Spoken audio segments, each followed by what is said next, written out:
أنا العبد الذي كسب الذنوب وصدته الأماني أن يتوب.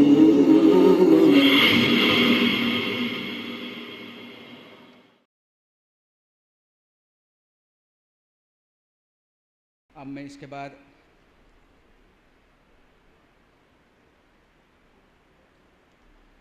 جناب محترم ادیب صاحب جو ہمارے درمیان تشریف فرما ہیں، رکن آل انڈیا مجلس مشاورت سے میری درخواست ہے کہ وہ تشریف لا کر ممنون فرمائیں۔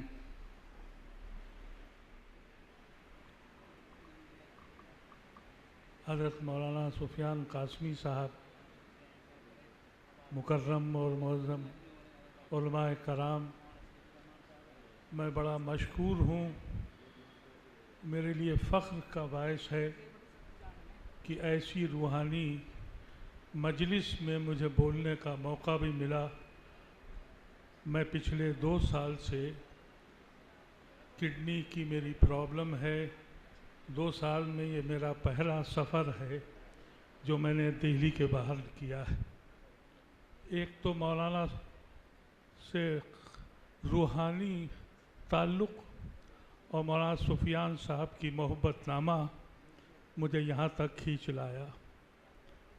جس وقت مفتی عطا الرحمن قاسمی صاحب نے مجھے فون کر کے حضرت کی رخصتی کا اعلان کیا کہ یہ رخصت ہو گئے ہیں دنیا سے، ایک سکتہ طاری ہو گیا۔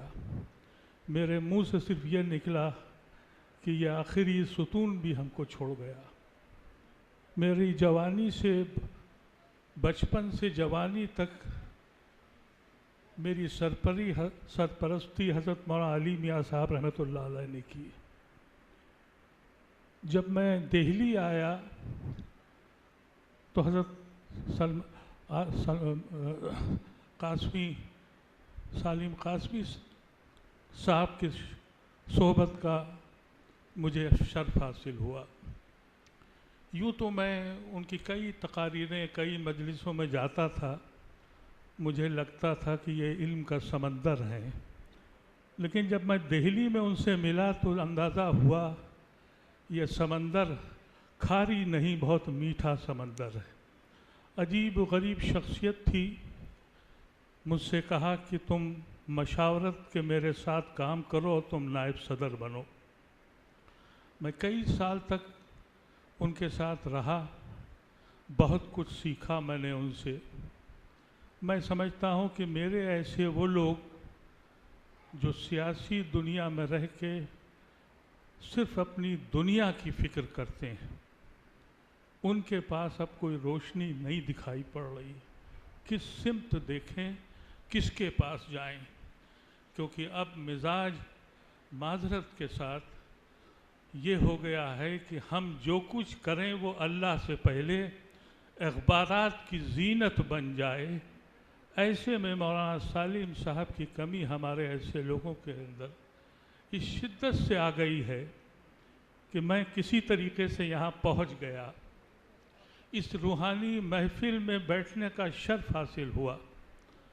اب میں یہ سمجھتا ہوں کہ کون لوگ ایسے ہیں جو، مجھے یہ معلوم تھا کہ ان کی صحت بہت خراب ہے، مختلف لوگوں سے معلوم کرتا رہتا تھا، لیکن مجھے یہ معلوم اس لیے بھی تھا کہ اللہ تبارک و تعالیٰ نے اپنے اس بندے کو جس مقصد کے لیے دنیا میں بھیجا تھا اس نے وہ کام انجام دیا تھا۔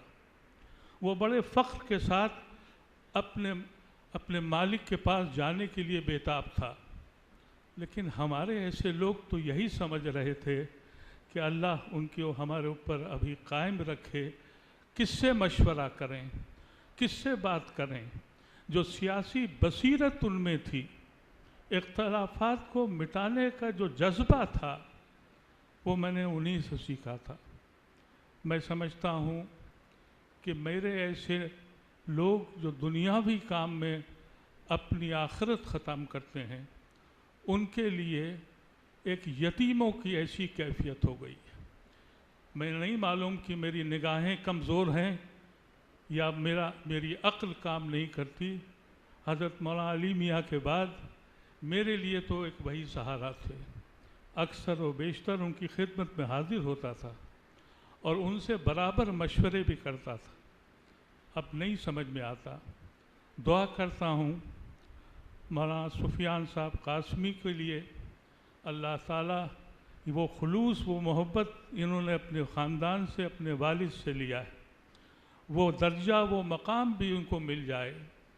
کیونکہ میری یہ سمجھ میں بات آتی ہے، ہو سکتا ہے کچھ لوگ اس کو ناگوار سمجھیں، اگر ہم کتنے ہی عبادت کر لیں، اگر سیاسی بصیرت نہیں ہے تو مساجد بچنے والی نہیں ہے. یاد رکھیے گا، صرف گھر میں بیٹھ کے اللہ اللہ کرنے سے ہونے والا نہیں ہے. سیاسی بصیرت ایک اہم جز ہے دین کا. اس کی اللہ تعالیٰ ہمارے علماء کرام کے دلوں میں یہ بات ڈالے کہ جہاں اس نے ہم کو پیدا کیا ہے وہاں ایک ذمہ داری بھی دی ہے، اور ذمہ داری کی شکل میں علماء کرام کا سب سے بڑا ذمہ داری بنتی ہے. جو ہمارے انگریزی پڑھنے والے یا دنیا دار لوگ ہیں وہ اپنے گھر کو بچانے اور سنوارنے میں لگے ہیں، لیکن علماء کرام اس گھر کو بھی اور اس گھر کو بھی بنانے اور سنوارنے میں لگیں. لیکن اگر وہ خود کوتاہی میں لگ جائیں، خود اختلافات کا ذمہ دار ہو جائیں، تو ہمارے ایسے لوگ کس سمت چلیں. میں دعا کرتا ہوں اللہ تعالیٰ سے، آج نکلا ہوں انشاءاللہ جو زندگی بچی اس کے لیے میری دعا یہی ہے کہ مجھے ایسے ہی بزرگان دین اللہ سے محبت کرنے والے سرپرست ملیں. باقی زندگی جتنی رہ گئی ہے وہ بھی ان کے سائے میں اگر گزر جائے تو میں سمجھتا ہوں اللہ تعالیٰ کا بڑا کرم و احسان مجھ پہ ہوگا. میں آخر میں پھر مولانا سفیان صاحب کا بہت بہت شکر گزار ہوں کہ انہوں نے دعوت نامہ دیا. مفتی عطاء الرحمان قاسمی صاحب کا بھی شکر گزار ہوں کہ صبح وہ کسی نہ کسی صورت سے مجھے یہاں تک لے آئے. کل تک میری حالت یہ نہیں تھی کہ میں کمرے سے بھی باہر نکل پاتا.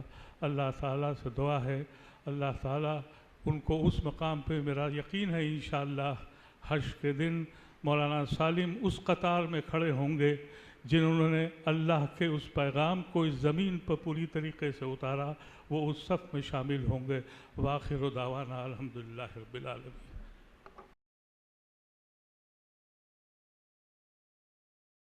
أنا العبد الذي كسب الذنوب وصدته